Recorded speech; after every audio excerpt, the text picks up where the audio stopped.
If you wanna feel pretty, So pretty. hear meows from my kitty. You better listen to this titty. Oh, the Maggie Mo Show. If you wanna hear the story, if you wanna get the glory, no better to ignore me on the Maggie Mo Show. Whoa, the Maggie Mo Show. I can't not do bravado, guys. I'm sorry. I'm a theater kid. Hi, welcome to the one, the only, the Maggie Mo Show. And I know you're probably thinking, what's the Maggie Mo Show? Well, I'm going to tell you. I did write some things out because I tend to say and I'm very sick of editing it out. So I'm sorry if this sounds clinical. I'm going to read what I wrote. This is a fun, open, dramatic, scientific exploration on addiction, recovery, sobriety, and everything in between. I will be interviewing people at various stages and with different perspectives on addiction. Some of the conversations vary more than others, but the central theme surrounds around the idea that we need to do more to destigmatize addiction. I have been a member in the rooms for over 9 years, so I'm well aware of the traditions that I might be breaking in doing this podcast. And guess what? I don't give a fuck anymore. No, I'm sorry. I have been a member in the rooms for over 9 years, so I'm well aware of the traditions, breaking anonymity and whatnot. And I happen to be of the belief that if you can help someone else with your story, you should do that because you never know who needs to hear it today. I don't believe we've done enough to destigmatize addiction as the overdose rates in our country remain at an all-time high. Why is that? Well, one, because addiction is a bitch, but two, because people are afraid to share what they are going through. They don't know what to do, and they feel like they're alone in their struggle. Let me be the first to tell you, if that's you, you're not alone. A little bit about me. Why would you care? Who am I? I'm 34 years old. I know. You thought I was 24. I am a Libra sun, Leo moon, Libra rising. I write musicals. My most prominent piece of work is a musical called My Pet Dragon that is about, you guessed it, destigmatizing addiction through the allegory of a dragon as an addiction. You can look it up on mypetdragon.org or follow me on Instagram at Maggie Moyo. You can follow my TikTok at Maggie Moyo, and you can probably find more information on it.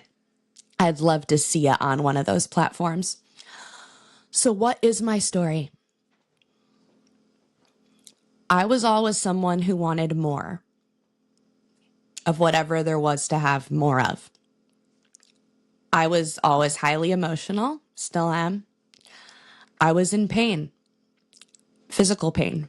I wasn't diagnosed with Lyme disease for 6 years, and when I finally was, I was in so much daily pain, mainly migraines, the doctors prescribed me opiates, 15-year-old kid, Vicodin. And I remember the first day I took Vicodin thinking that this is the best day of my life. I had arrived, as we tend to say. So I was immediately addicted from that day forward and chased that high for the next 10 years of my life. I stole pills. I bought pills. I lied to doctors to get more pills. You know, you do the whole, oh, my shoulder, what have they given me before? I think it's called Vicodin. And they're like, oh, yeah, we can do that. This is like 2005. So, you know, they're very eager with the script. Big pharma people, big pharma. We're going to take them down. And the sad truth is I never got back to that first day. I think that's a lot of what addiction is chasing whatever we felt that first time and never finding it again, but foolishly thinking that we will. Like, no, this time, if I just take more, if I just drink more, if I just... But you can't ever get that first day back. It's a myth. It's an illusion. When I started drinking alcohol in college, I was immediately a blackout drinker. I had nights in the hospital, Super Bowl parties passed out on bathroom floors. I woke up in places I didn't recognize, having done things I said I'd never do. Betrayed myself and my own body. And it was all in favor of getting as fucked up as possible at all times. I had a childhood friend once tell me that I enjoy being in an altered state too much. And I think that says it more astutely than I ever could. My parents finally got concerned enough to move me home after college, and I couldn't hide anymore. They'd find empty bottles of pills that weren't mine. They'd find bottles of tequila around the house, the bottle of scotch in my bathroom. And my mom would always yell at me when any of these incidents occurred. We had a very tenuous relationship at the time. After one night in the hospital, she gave me the silent treatment. And my dad was still kind of oblivious, to be honest. And just like, she's fine. Oh, Maggie she's having fun. Or, he was naive. One day my mom was prescribed a bottle of codeine cough syrup. And if we're being completely honest, that is absolutely my drug of choice, my favorite thing. And within an hour or so of knowing it was in the vicinity in my house, I had drinking the whole bottle and replaced it with NyQuil because I'm a genius. No, because I'm an idiot. Obviously, my mom found out. She confronted me. I initially denied it, and then I realized, she knows. And so I said, okay, yeah, I did. I did drink your cough syrup. And then her eyes filled with tears. I was really confused why she wasn't yelling at me, because that's usually what she does. I said, Mom, what's wrong? Are you mad at me? And she said, I'm just really sad, Mags. For the first time, I'm just really sad.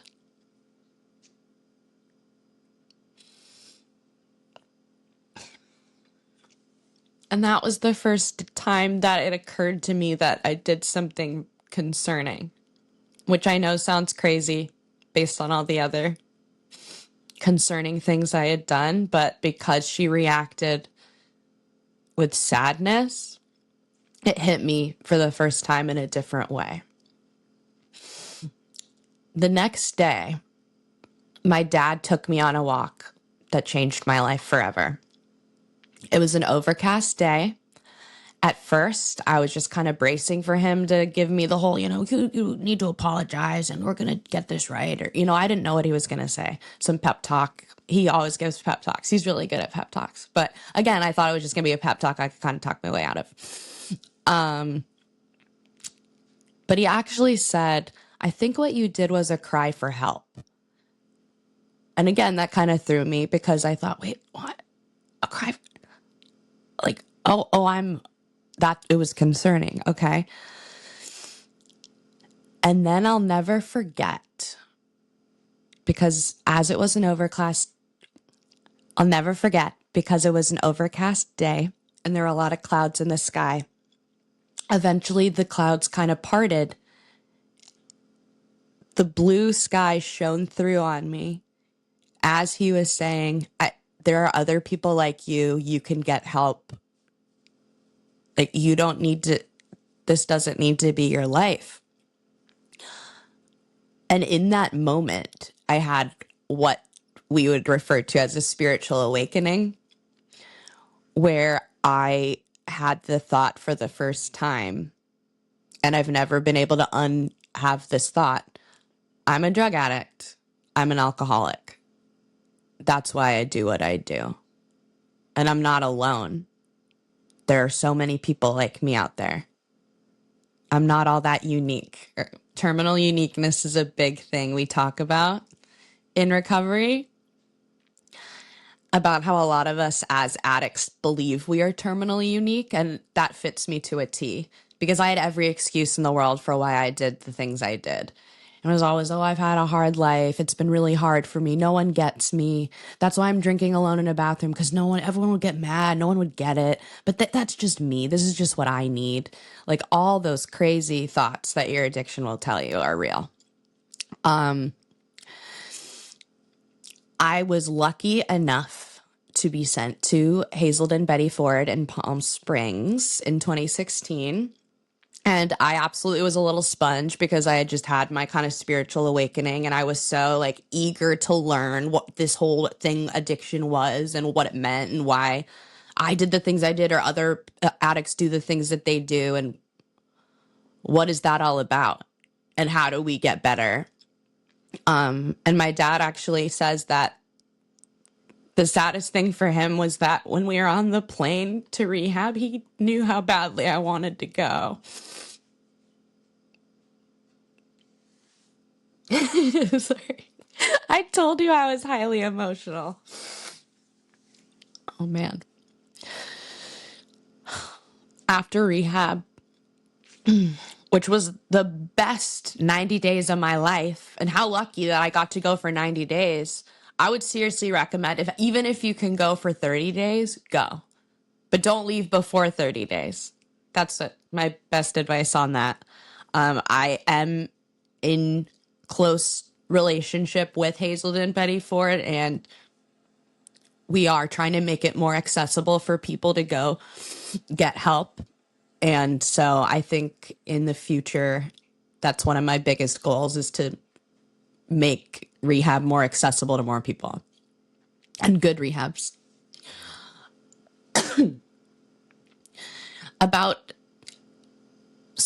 After rehab, I did all the things they told me to do. I changed my people, places, and things.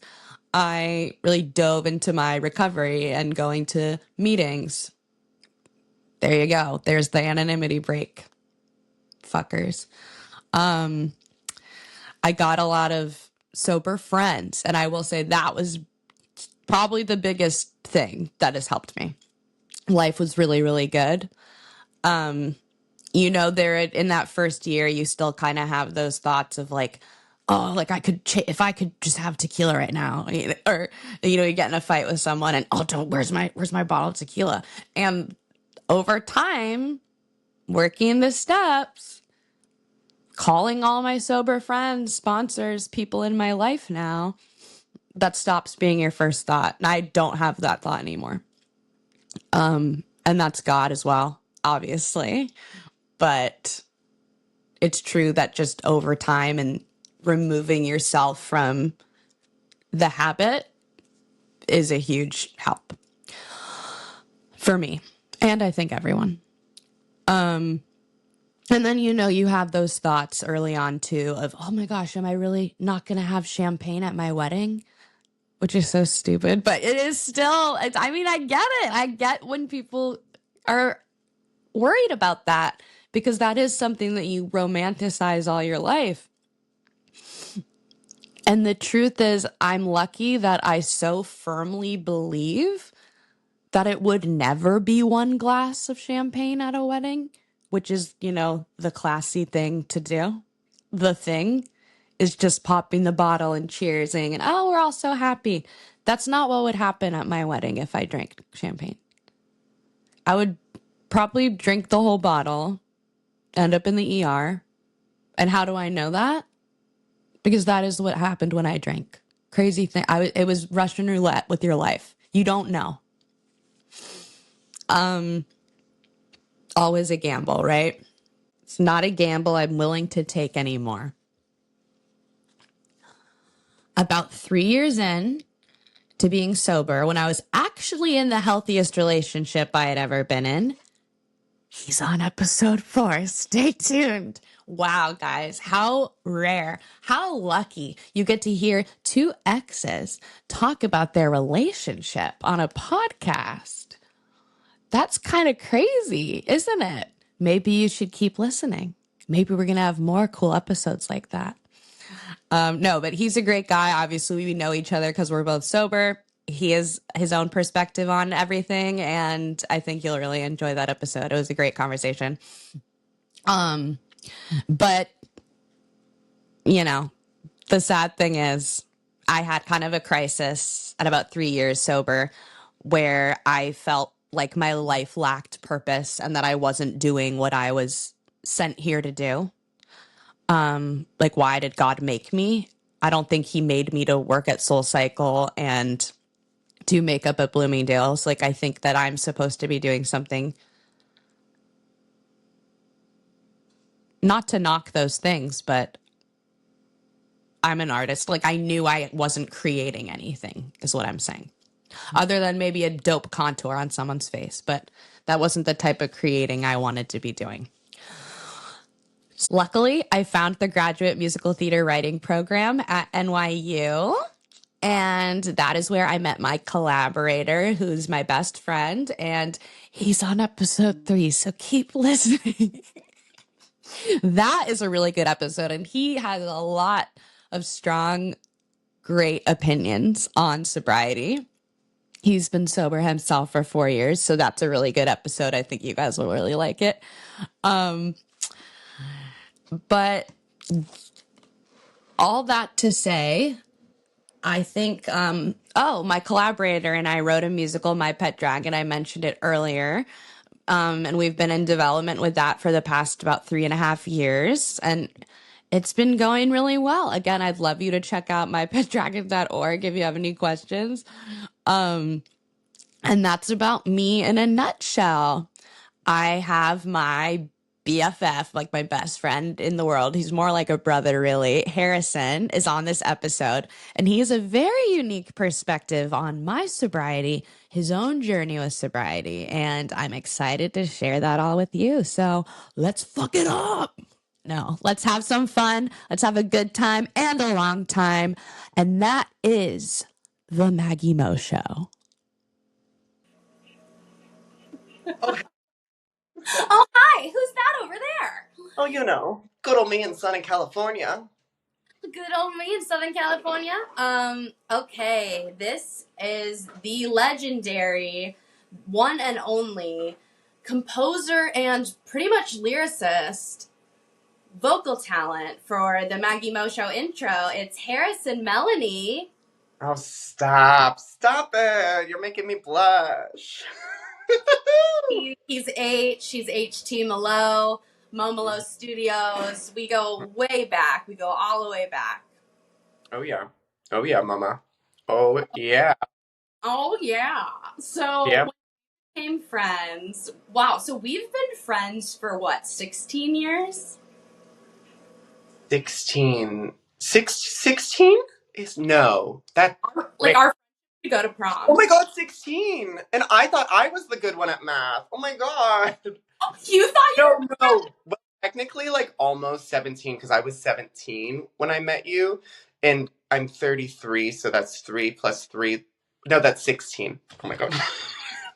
Oops. we that 16 for our friendship. 16 years. We're 16 going on 17, some might say. We should submit our friendship to MTV Sweet 16. Did you ever watch my Super Sweet 16 on MTV? Obsessed with it. And I'm still upset that I didn't get one of those. I know. What a joke. When I was 10, I think my most memorable birthday party was when I turned 10. We had like a karaoke machine. We rented a karaoke machine. And we ended up playing Mafia for the majority of the party, which I think is hilarious because it's like, why did we rent the karaoke machine if we were just going to play Mafia for like 3 hours? Because Mafia is a superior game to karaoke. That is just why. It's just, you know what? They're both like equally like dramatic or kind of speak to our like theatricality, but Mafia a little more so. Definitely. And it's interesting. I mean, Mafia is now on the big screen in a show we all know as Traitors. It's basically Mafia living in a Scotland castle. It is. It definitely is. And it's funny because I actually was involved with something in Traitors Land. Oh, what? Tell us more about that. Indeed. I want you to tell it. So, over here in La La Land, the theater company I work for, JF5 Productions, was hired by Peacock to put on a live immersive production of The Traitors. in a big mansion close to downtown Los Angeles that was made to look like a Scottish castle. It felt very Scottish castle-y inside. Oh my Um, God. and basically, we put people through a 60-minute, which really turned into like a 75-minute game challenge play experience. Oh, Um, and it was so much fun. And it sold out so fast, and no one could come. Not, oh, I couldn't get anybody in. It was so popular. I'm hoping next year, though, they just have it like an open run or something. We go forever because let me tell you, people get so invested. People get cuckoo. It's wild. Wild. I do think there's such a demand for it that you guys could run for a long time. Like, I was planning on flying out to do I it. know. And then you were like, actually, nobody's getting in. And I No, was like, oh, damn. literally, and normally, like, I'm able to, like, finagle the system and, like, give We're here. somebody them. No, none of that. It was like a none. None. But That's what can you do? When something's in demand, you buy the Beanie Baby. amen. And you are a Beanie Baby investor. That's one of the first things I learned about you, was that you are a Beanie Baby collector. Yeah, I made thousands of dollars as a young kid. In my let's say, not bank account, what the savings account. What's that? I'm still learning. What's a savings account? Like, oh, damn. I actually don't have a savings account. Oh, nor do I. It would be the It, last. like, my bank took it away from me, except I probably need to create one now because I'm saying this. No, I need to. I legit. I should have a savings account, and we will go to Cabo. That's been something since Harrison and I became friends. A big thing we've wanted to do is take a trip to Cabo together. Like, literally, when we were 17 and 18, we started talking about it. Like, oh yeah, oh, we should go to Cabo. Wouldn't that be fun? Yeah, we'll go. Well, And we are. Do it. but it has been 16 years, and we have yet to sink our toes into the delicious Cabo sands. You know what might happen once this podcast takes off? Maybe Cabo will sponsor us, I and was then gonna say, I was like, we could start like a GoFundMe right now, like get Maggie and Harrison to Cabo and start their savings account. and start our savings account. We're willing to take tips, negotiations. Also, if somebody can tell me why they would just take my savings account away, like I know there was no money in it. Right? I think you had to keep like a minimum $300 in it. I just for a long enough time did not, and they're like, "Well, you don't get one anymore." But it's like it would have been nice to get like a letter like, "Dear Harrison, we are so sad. You have 300 in this bank, so we are gonna take it away from you." Like they stole my child. They did. That should be illegal. They can't do that.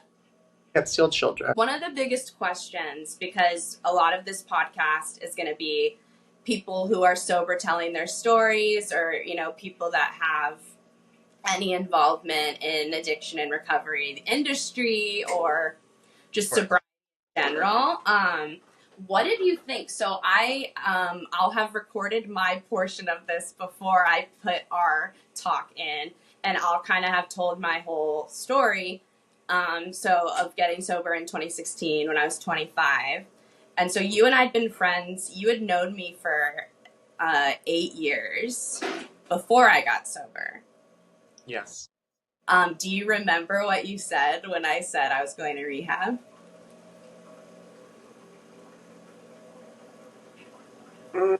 Mm. I don't remember the exact words, but if it's what I felt, it would have been something along the lines of, I hope I didn't say this, but I may have said something along the lines of, I'm going to out of our friendship. Is that where this is going? Or was it not that intense? No, but what you kind of similarly, you said, well, I think you've always been a lot worse than me.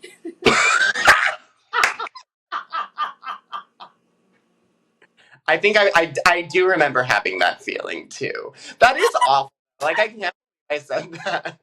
No, but it's funny in hindsight. It's so funny because it's like you were right, like but it's Yeah, it's, I mean, yeah. Well, at that, I mean, it's hard to. I definitely. Well, you know, I have my own issues with alcohol, and we'll get there at some point. But, um, yeah, no. I mean, at the time, I think that was evident that I clearly, threw up on the walls once, as we all know, because everybody. Okay, well, now everybody knows. But we don't have to talk about it. What's terrible is I'm thinking which time, because I'm like, wait, are you talking about Octagon or are you talking about my childhood bathroom? Wait, I didn't throw up on the wall in Octagon, did I? I just punched. No. They just punched okay. There was no throw up. There was just like assault to the wall. Like, um, no, yeah. So at the time, I knew it had become a problem for you because you were doing it alone, Oh, interesting. and you were doing it, and there are multiple significant points where you had gotten scary drunk, where you don't know if like the person is going to be potentially poisoning. And I'm not saying I haven't been in that place. I'm just saying from my viewership, I hadn't been around that as much with close friends, at least. Yeah. And so I definitely knew something was going on, and I knew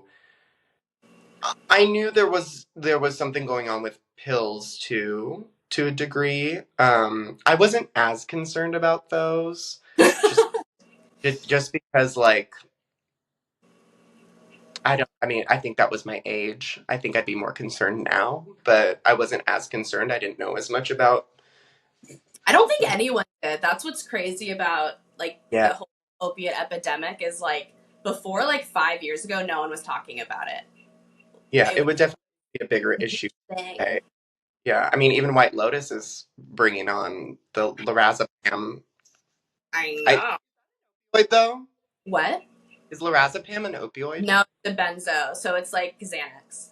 I think what's interesting. I think the opiates have kind of become like the devil in the media and everything now. And I don't think Xanax or lorazepam, any of that is like at that level of like of notoriety as opiates. They're not making shows on Xanax yet, or are they? I don't think they have. Have they?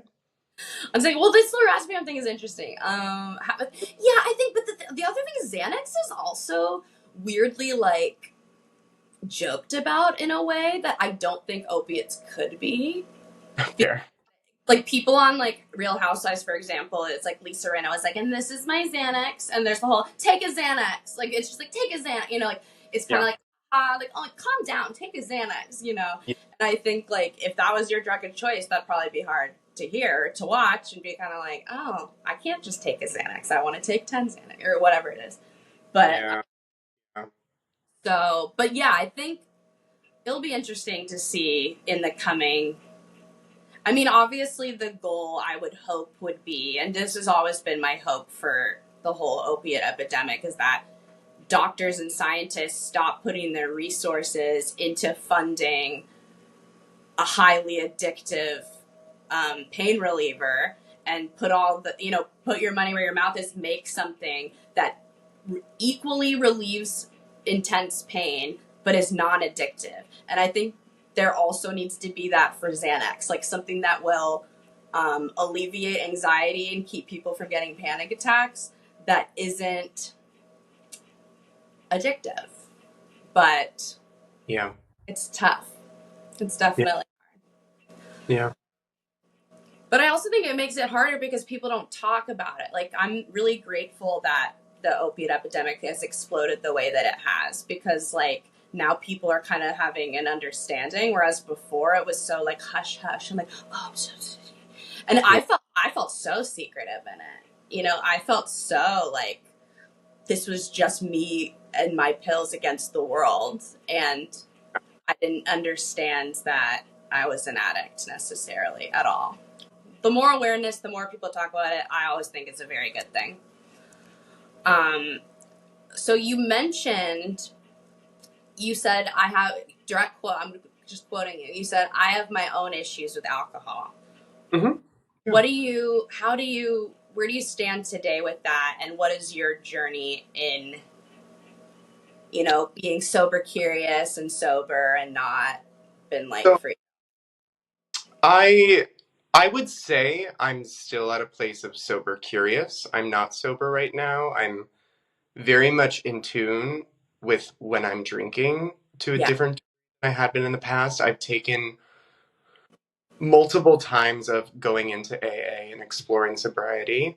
And, the biggest the biggest thing with AA, one of the things I love about it is if you're not ready, you're not ready. For some people, like maybe they need to push harder and stay, but I hadn't been ready either time. Um, I still have my own issues with the word alcoholic. Yeah. Um, and that is ultimately the biggest hurdle that I ever did go back, which I'm not ruling out. I honestly miss AA a lot. I really, really do. I just don't. I haven't found a place yet in it that feels where I'm not fibbing my way to be there. Like a lot of the AA groups I go to, there's a lot of cute boys too. Like it's like the social You're club of, telling me. You're telling me. and like I only it's take people hard from. to like think that like am I going there really to like get better or am I going to flirt with boys? Which like you could Well, say well if it's gonna get you there, great. The problem is I felt like I was faking it for the months I was in there, and um, it seems like saying I'm an alcoholic is the big hurdle for you. You're like, no, I don't. I don't. Well, yeah, I don't. I think I have an alcohol problem, and I do understand that people within the AA world do define that as an alcoholic. Not everybody, but I would say like you would better know the majority or minority or percentage wise. I don't know. I've met people that believe either or, and The truth is only you know. Only at the end of the day, only you can decide whether you're an alcoholic or not. I think that's what's kind of crazy is that. yeah, no, And it's yeah, well, no, and I think that's what's hardest about it is because I haven't chosen just because I don't believe I am one. well, and I think what else is hard for I think there are a few factors that are, Yeah. and again, not to diagnose you because Oh, and you can say Harrison, I think you're an alcoholic, and I'll just but say, the thing, I actually, I've gone, I've gone back and forth over the years. It's terrible. We should never be accusing or thinking. oh no, it's fine. But like we all do it. Let's just be honest. We all think I it. I don't. It doesn't. The word doesn't bother me being put on to me. Like I'm not scared of the word alcoholic. I just if I'm going to commit to it, I want to actually believe I am one and not feel like I'm doing it just to have something that I can work on and feel. I don't want to use the word special, but I'm comforted in myself when I'm diagnosed with something and I'm working on something. That is something I know about myself. When I am sick with something, I'm at my most peace. When I'm in the hospital, I'm at my most peaceful place. When I'm in an AA room, I feel at most peace. So I have to be aware of how my body reacts to being put in a patient state because I love being a patient. I love it. And so it's hard for me to define what is accessible and what is needed. I'm proud of you. I mean, I think that you have such an awareness about your own relationship to alcohol and where you're at with it, and it's really admirable to me that you can be as honest and to admit like I don't think I am an alcoholic. I think I have a problem with alcohol. Like that's like a big thing to be able to recognize about yourself. So, and it's crazy. It is very crazy because for those 8 years that we were friends before I got sober, you were my number one drinking buddy. When I Hmm. would tell my worst craziest nights at rehab. I had like, we made this whole like bulletin board one day, and it was like Harrison and I. Oh, then Harrison and I. Oh, then Harrison, and then everyone's like, "Who's Harrison?" And like, are you guys like bad for each other?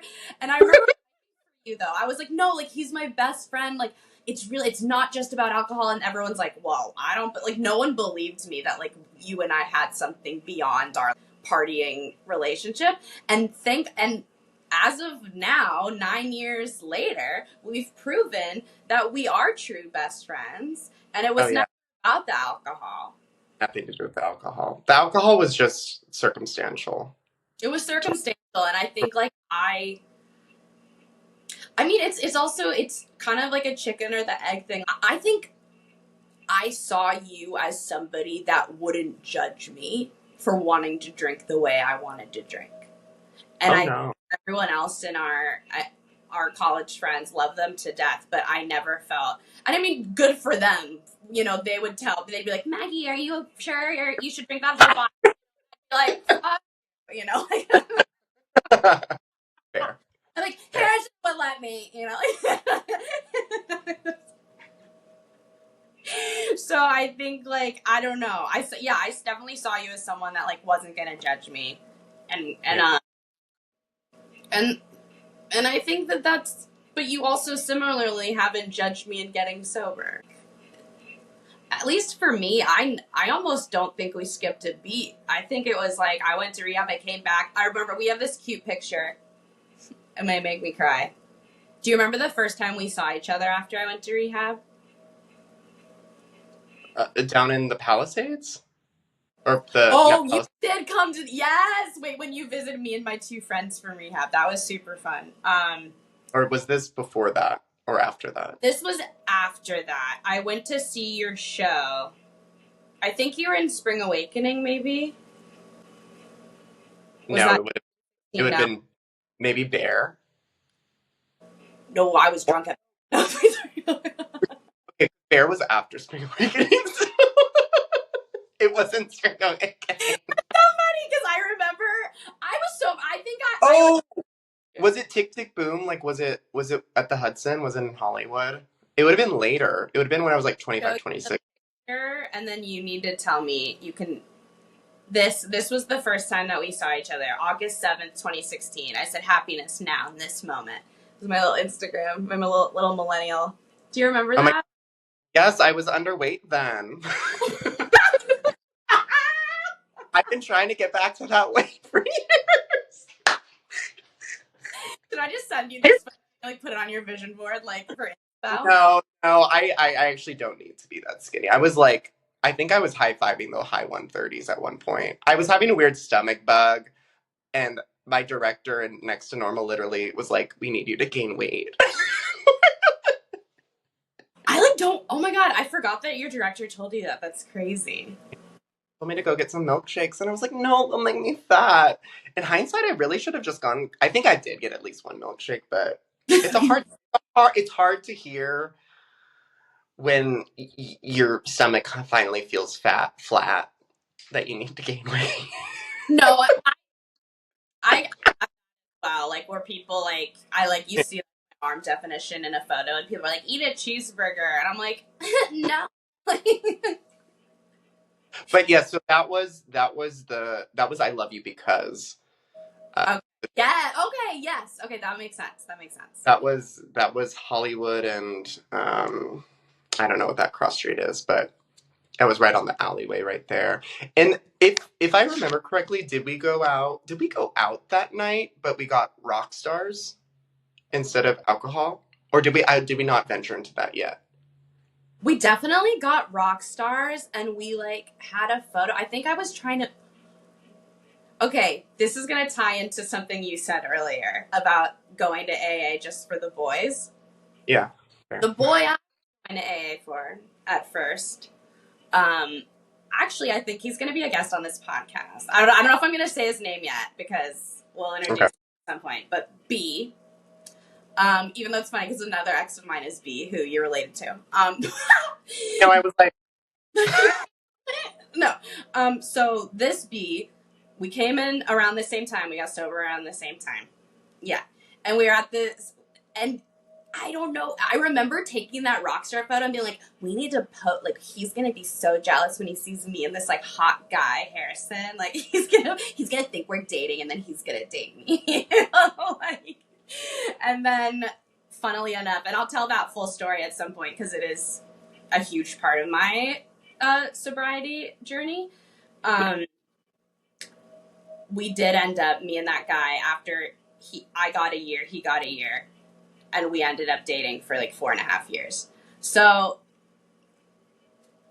all that to say, if you're only maybe there are certain like meetings or reasons for getting sober that seem kind of superficial, but like but at that meeting that he would go to, that's my favorite meeting. That's still to this day the best meeting I ever like was part of, because I got the most knowledge. They had amazing secretaries. I'm gonna try to get them on as well. And all that knowledge, like, because I was in the room, maybe I was there trying to like flirt with him, but like I was still hearing and retaining and like gaining knowledge. So I don't think it was a bad thing. I believe that. But yeah, and it's interesting because I think I used to care a lot more about your sobriety. I don't know how I got to a place where I was like I let go and let God about it, because like I don't know how you did either. I was nervous about it for a while. I was like so mad, and it makes me mad. Like I don't know what. Like though I feel like that's something people go through. I don't think it's unusual that you started to care a lot about it. But I do think I will say like the growth you've shown to not care about it is wild. I mean, you still care about my well-being. I know you do, but I feel I will say there's like, I mean, there's still even like a little part of me that like I get concerned. Like if I were to like go to AA, I think I would probably keep it to myself for like a month at least, maybe 2 or 3 months. Just because I think my biggest thing is once everyone reacts to it differently and everybody has an opinion and it needs to be for yourself. And I think of telling it is called Alcoholics Anonymous, and I forget that, like, people react negatively more so. Well, I say the later in lifetimes I've gone, not that there's been that many times, like 2 or 3 times in my mid to late 20s to early 30s. But not that that's a bad thing, but I don't want to create that is not true about myself. I would say like the last go around, a lot of people were very supportive. Yeah. So but there's also, you also run into things with certain friendships that become tricky, and like it's, you know, I definitely think it's not an easy process, and I don't recommend people tell everybody if they decide to go down that route. But I mean, if you feel comfortable, by all means, but also don't be getting advice from somebody that's not. I mean, what's crazy is there's a tradition that I'm 100% breaking in this podcast, but about not talking about AA at like press, radio, and films. It's like tradition 6, I think. And so you're not technically supposed to tell anybody. My thing is, at some point, if I had been struggling and I had heard someone talk about AA as a place that helped them get sober, like, maybe I would have gotten sober sooner. Yeah. Or, you know, like, I think that there does need to be a level of, like,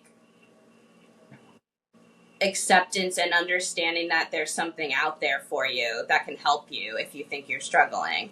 And I think some people keep it so anonymous that, like, how is anyone ever gonna get help from it? Like, oh, it's just, like, it feels a little selfish to me. But I get that. I'm just, like, a differently built person in that I've always been really open, and I'm not, you know, I'm not like ashamed of anything. But yeah, I do think it can be interesting with certain friendships. I think I had like a codependency with you for a long time. Like, especially, I mean, I feel like our early relationship was like very, like, we'd like sleep in the same bed every night, like sophomore year of college. Like, we were like attached at the hip. And people would say, and I think even people were kind of like wary of, you know, like they'd be like, where's your other half, you know, and like that kind of thing.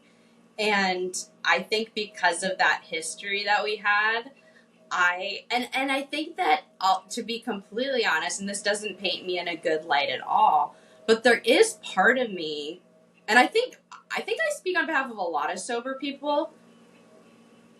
I'm not as much this way as I used to be, but for a while, I just wanted other people to get sober because it meant like I'm not that weird. Like, and like if my best friend Harrison, who I think has more in common with me than most people in the world ever have. Like, okay, like, oh, if he's not sober, then like, what am I? Like, why do I have to be the one that's like a freak? Like, why am I the one that takes it too far? You know? And if you were to admit you were an alcoholic, you'd be like, oh, I'm not alone. It's okay. Harrison, this person I really admire and respect and like think is the coolest person ever, is also an alcoholic. That makes me more okay. Yeah. And I think that, so yeah, I think, I don't know what changed, or maybe I've just matured or grown up a little bit, but I think like, I don't know why I care less now. I think it's because I've confronted that part of me a lot more and been very open and public facing about it. And I guess I don't feel that as much of the shame attached, because I also now have fully embraced that it's a disease. It's not a character flaw. I relate to you feeling like when you tell certain people about going to AA that it's like not the reaction you want, or it's all of that is challenging in its own way too. Yeah, for sure. But you, I think a hurdle for you as well in wondering whether or not you're an alcoholic is like factually, and we're probably not supposed to say this, but like you aren't as bad as me. I was hospitalized multiple times. I was drinking alone. I would, you know, there were so many scary nights with me. And like, I don't know if I've seen like the bathroom incident, like that was like, wow, you were crazy drunk. You know, like there are nights that I can think of you being like wildly drunk, but it wasn't like, oh, he's going to die tonight, you know? And so you probably, it's like you see me and then I know you know, other people that you've been close to who are more like me. And I think that you probably think like, okay, they're alcoholic. I can't, you know, that's not me. Yeah. I think another thing with it too is, I very much recognize that I drink too much sometimes. I get myself in situations that are dangerous. I need to be aware of that. Also, a lot of the situations I get myself into tend to be circumstantial. It's not because I wanted to drink, it's because I was out drinking. And I know people might fight me on that, but I like the way my body reacts to caffeine is I will drink it when I don't even want it, but I need to have it. And I know caffeine is a much different substance, and I don't know if this is even a nice thing to be able to compare the two, but but that's interesting. I have a friend who I'm also going to have on who has a relationship to caffeine. That it's interesting to me to hear about. The way my brain works sometimes with caffeine is I need to have it in order to go into this situation. I need to have it in order to feel my best in this. I need to I'll be like completely awake. Like, don't need caffeine. I have such good natural energy in the morning, but I crave that stimulant. And I know that feeling. If I had that feeling about alcohol, I would have no doubt that I'm an alcoholic. no doubt at all. Yeah. But I don't have that. I don't crave alcohol at all. Like, I have 2 White Claws in my fridge right now because one of my good friends was coming over and I needed to, like, I wanted to be a host. Like, I hadn't hosted, like, I've just moved into a new place. So, like, I'm like, I don't have just because I don't drink at home. And it felt weird putting alcohol into my fridge. I was like, I don't really like putting alcohol in my fridge. I was like, I don't like having it here. No. Like, yeah, it just, I don't know. I've just, that's kind of like been my thing with alcohol is like, I don't like it enough to have it as like a daily thing. Like a daily thing. But, and that doesn't necessarily mean I'm not an alcoholic. I don't know. I've also like, it's the big I don't think there will ever be a clear answer as to like how you can fully define it. And I don't think there's necessarily a wrong answer, but like you said, I think it's a personal choice. Well, and I think one of my counselors at rehab said my favorite sentence about it, which is, an alcoholic is someone who shouldn't drink. Yeah. Because that is the whole umbrella between, people that wake up and need to drink or they'll get the shakes, or someone who doesn't ever drink, but when they do drink, once the alcohol put alcohol in their body, they can't stop drinking. Yeah. That's alcoholic too. So it's like, even though one of those people is, consuming like, liters and gallons more than the other person and probably lives a much more dangerous life, this option B shouldn't drink either. Oh yeah, no. And and they're both, I would say they're both alcoholic. But again, I can't tell you. I can't tell anybody. No, yeah, no. Oh, and I do see that. I think it becomes a situation when it's like the majority of the time when I drink, I'm fine. Like I never, but those situations do happen, and I can't deny them. I've had a few in the last year that, like, if alcohol wasn't involved, I wouldn't have gotten myself into that situation. Maybe was I roofied one of the times? It's still to be determined. Besides the point. We'll talk about that another time.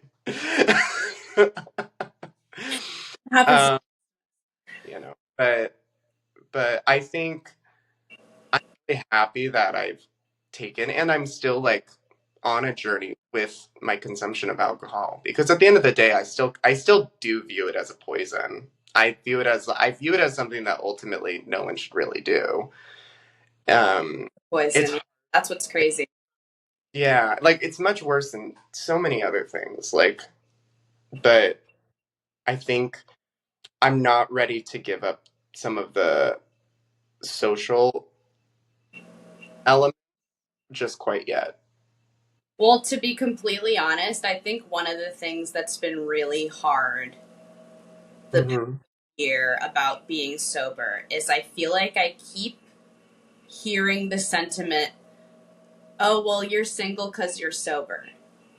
Like, I've had a few people say that, and I know that's like Satan coming through these people. I don't care if people don't believe in Satan or whatever, evil, whatever you want to believe it is. I believe that like the devil is speaking through those people to try to like derail me and bring me back to drinking. Yeah. Your disease will do anything to get you to drink again or to get you to use again. And I think they know that's my weakness. They know like how much I want to be married and have kids or, have a family of my own. And so what are they going to do? They're going to attack my sobriety or they're going to say, hey, you're never going to find love unless you get fucked up again. And like, I don't know. I mean, it's tough, but yeah. So I think for the majority of my first like 5 years sober, I was in a relationship. So I couldn't have thought that. But now in the past 4 years that I haven't had a boyfriend, it's starting to be a little bit like, okay, like really what's wrong with me? Or why am I not? Interesting. I don't know. Yeah. Oh, no, I was just going to say it's funny because I feel like I would be more likely to be in a relationship if I wasn't. Me and my little, like, moments. options, and the people are intentional and want to date. I mean, there are people on the outside that are like that too. It's just it's a little bit. But It's a hey, little. it has its fuckboys. Believe you me. Oh, I believe it. As we all know. But Mhm. yeah, and I mean, some people will tell you not to date anyone in AA. If you're in AA, or they'll say, okay, but what did my friend, I had a friend who I'd love to get on the podcast. I don't know if he'd ever do it because he's very about the rules and he probably wouldn't want to talk about AA. So maybe I'd have to, I don't know. But he recently said that if you're sober in AA, you have 5 options. 1, you can date someone else in AA. And it's like, that's like a pretty, like, we're going to give that like a 75% success. Unfortunately, I've seen both sides of that. But, 75% chance, like, well, it's at least like probably like, even if you don't end up getting married, it's like you're both sober, you're both, working your own programs and you have community and like it's not going to be a disaster necessarily. Yeah. You can date a dry drunk. That means somebody that's like not working a program, but they are sober. And that's probably not, he was saying that was awful. Like he would never want to date a dry drunk. I think it's bad, but my thing is like you could just encourage them to get into a community of some sort. Like I don't think, like if they're already sober, like they're already doing part of it, right? At least. Yeah. Third option, dating someone who's in their addiction as an addict or an alcoholic. And, I've done this too. And it's really like the worst one you can do because it's infuriating watching them make the same fucking mistakes over and over and over again. This person I'm referring to is now converted to Islam and married and has a family. Someday I'll read the whole text. It was the craziest thing that's ever happened to me. But he was an addict and I was dating someone that was an addict. And I would like, try. Like I would like kind of like, hey, like, and he like came to Dragon and he like cried. He was like, it spoke to me. I'm like, well, yeah. Like, like I imagine it would. So far. So we got the AA date fellow AA date dry drunk. AA date someone currently in their addiction. Ooh. Oh no, now I'm forgetting what the other options are. Oh, you can date a normie, like someone that isn't, like someone who drinks but like doesn't have a problem with it of any type. Yeah. Or, and this is the unicorn, and this is what I think we all secretly want, is to find a normie who just doesn't drink at all. Like someone that's like, oh yeah, like I don't like alcohol. Like they'll never around you. They'll never, but they also never had a problem with it. So they're not bringing in all the, package ramifications that we do sometimes. So yeah, and last year I did meet a guy and date him who was, as they said, like the unicorn. I'm a unicorn right now, though. Where he was like a normie who didn't drink, and I was like, oh my god, he's the one, But he's not. But, spoiler alert. But it was still like, I felt like that was the ideal situation. That makes sense. I mean, it's definitely interesting because I feel like there's a spectrum, my spectrum of like, if it, as in somebody that does drink, I find myself more attracted to people that don't drink as much. And I don't know if it's like my own protection that I don't want to be around people that, or not be around people. I don't want to date someone that likes to drink a lot because I already have people I drink with. I don't need another person to be drinking with. Like, just because I don't like consuming my week with alcohol. It's not something that I can't function if I'm drinking every day. Like I would just not function. Like it just wouldn't work. Tough. I don't know how people do it, and I guess some people are like very regimented and like have 1 or 2 glasses of wine at night and like call it a thing. But right. Which more power to you. But that's That's not my thing. But Well, it's true. I think you're speaking to like a universal truth though, which is like being drunk isn't attractive. Like I think even when I was crazy drunk, I like guys that were crazy drunk would like really scare me. Yeah. Or just because it's like, oh my god, this man who's out of control in his body. Like, ooh. So like I don't know. I think that universally you ask anyone on the planet and they'll say they want someone that's like a moderate to, chill drink. Yeah, like but you know what I have been seeing a lot is on dating profiles, like people choose this sober curious is like one of the options now. Stop. Wait, tell us about that. Tell us. No, I've I'm hearted some over. I like I was like, oh my god, what a match. It's like I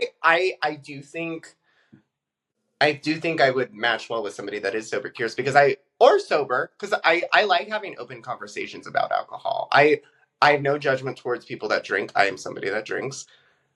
But I also love to hear about people talking about how it's poisonous and killing your body because the truth. Like it's one of those things where I don't know. I don't know if it's like the health guru in me.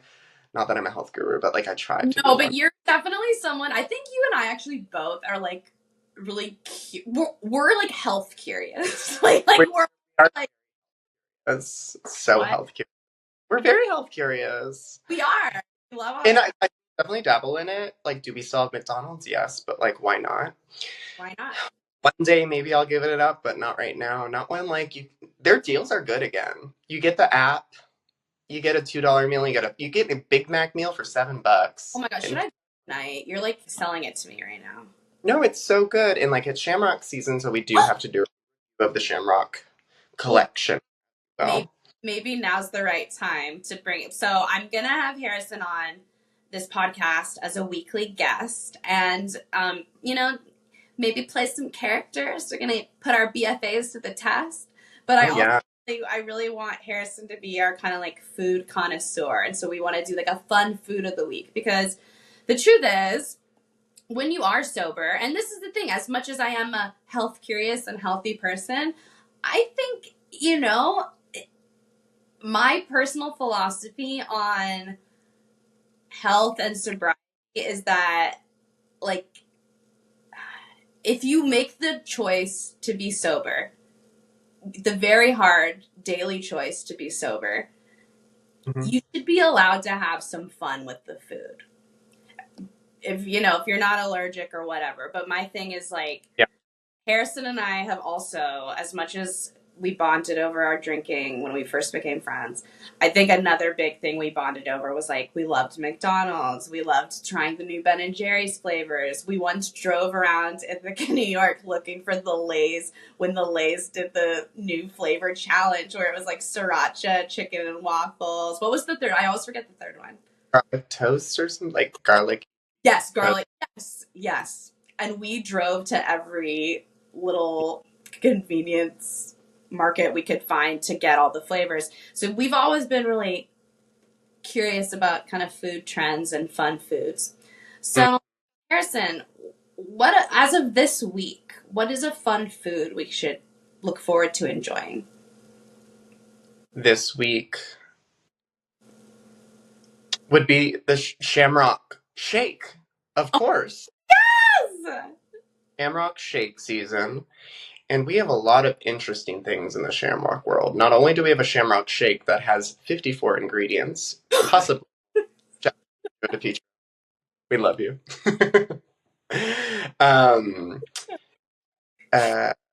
They say we also have a Shamrock McFlurry. And there might be a Shamrock Pie, but I don't know if it's available in the US. I don't know. I also might be making that up. I don't know. However, what is interesting about this Shamrock season is Shamrock season one biscuit. You're like Connery, Shamrock season. A biscuit, honey. I feel like a Shamrock shake and a biscuit would actually be a good combination. So maybe I'm onto something. But Van Lupin, as you will, has a Shamrock Shake dupe, right? Is that what I've seen, Ms. Mo? They do. I sent that to you. They have a poster outside Van Leeuwen's right now, which is a block away from me in East Village, New York. Don't stalk me. Stalk me. No, no. If you're cute, stalk me. No. Seventh Street? What? Sorry, is that too close?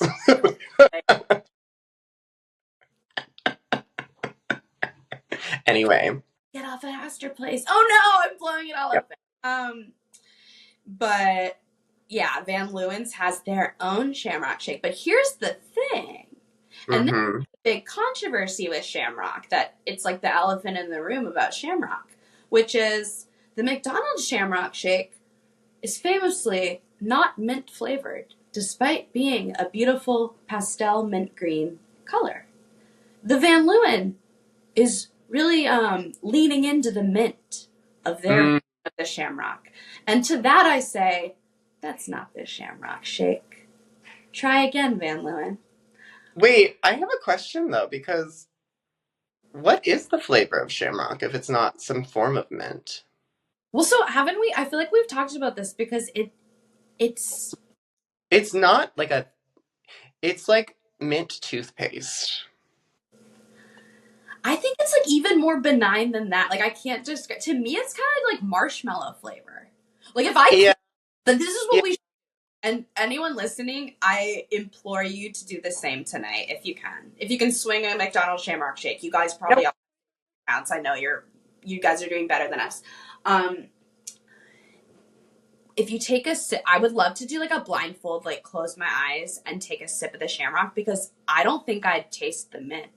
I don't think it is mint. I think you're right, because up until now, it's just been Shamrock. And Shamrock is a plant. Shamrock, there are Shamrock leaves, right? So it's actually the flavor of Shamrock, clearly. They actually blend fresh Shamrock leaves into the milkshake at McDonald's, and that's where you get that unique Shamrock taste. The deal is closed. It's a Shamrock green juice. I think we should be like health influencers and have like a Shamrock Shake, like getting my greens in. Like I bought a Shamrock plant the other day. You well, can buy the. Oh wait, no. You know what I'm thinking of? As I'm saying Shamrock, I'm thinking of 4-leaf clovers. Is Shamrock a plant? Someone needs to get to the bottom of this. When you say Shamrock, I'm thinking of the 4-leaf clover as well. I know, but those aren't Shamrocks, are they? Those are 4-leaf clovers. What's a Shamrock? What is a Shamrock? I don't know. No? Is it a rock? That? It could be a rock. Yeah, look it up. Shamrock. I think, okay, my guess right now is 4-leaf clover is synonymous with Shamrock. Okay. Like tomato. Tomato. Or like sweet potato yam would be a better comparison, maybe, dare I say. Shamrock. Okay. Oh, I'm about to blow your mind. Oh, no. No, the answer is amazing. It's so great. Okay, ready? The Shamrock is a 3-leafed clover plant. No. Ireland's national emblem. No way. Leaf. Why are we celebrating? And you know what that means? Because it's so rare being 3 leaves, you get an extra boost of melatonin and maybe some resveratrol because it grows in the dark woods of Shamrock. This is like the science I come to you for. This is the intellectual.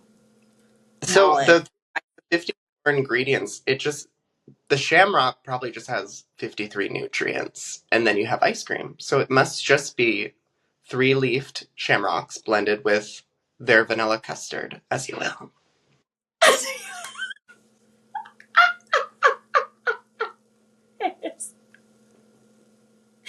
You're amazing.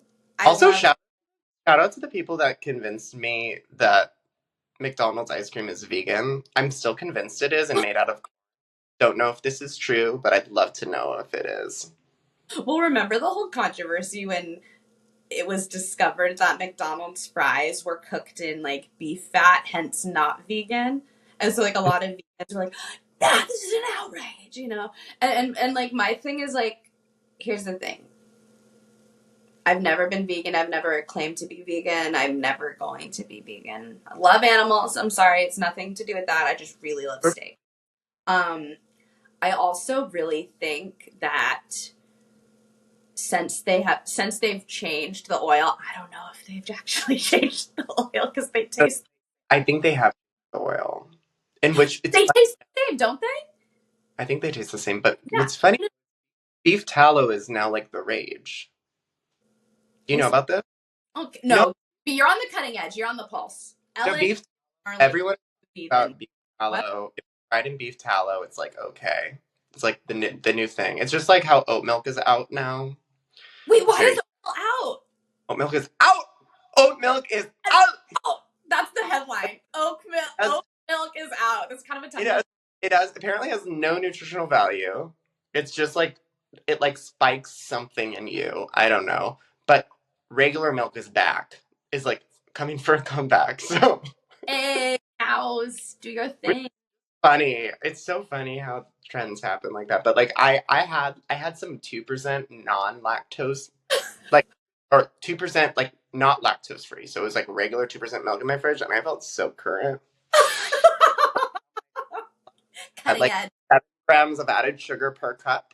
It was basically like a sugar bath, but like I was drinking regular milk and being healthy. So what's that to you? I love that. I love when like these things get debunked like that. Like, well, and I'll be honest.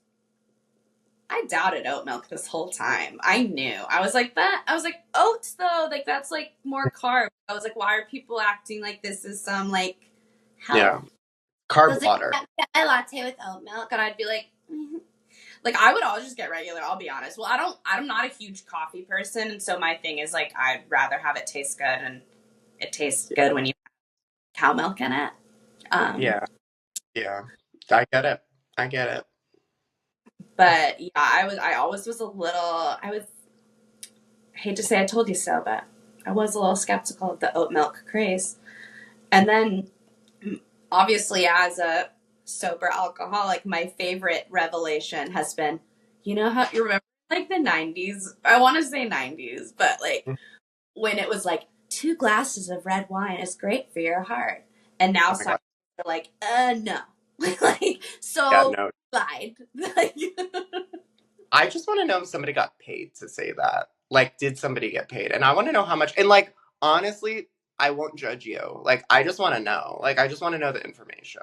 Yeah, like, I won't judge you either. Like, it's not like, look, it's not like red wine single-handedly killing people every day. I mean, it kind of, I don't know. But my thing is, like, even if someone wasn't getting paid, I could so have seen myself as an alcoholic, like, hearing, like, the slightest good thing about, you know, being like, oh, well, you know, like, whiskey is good for the heart or something, and then, like, running all away with it, being like, whiskey's great for you. Whiskey's great for the heart, you know? And so it's either someone, like, getting paid, like, who's, like, owns a vineyard, and they're like, we're going to tell the scientists, we're going to leak this to the scientists that 2 glasses is great for your heart. Or it's, like, an alcoholic who's, like, convincing themselves that it's healthy, you know? Yeah, I mean, I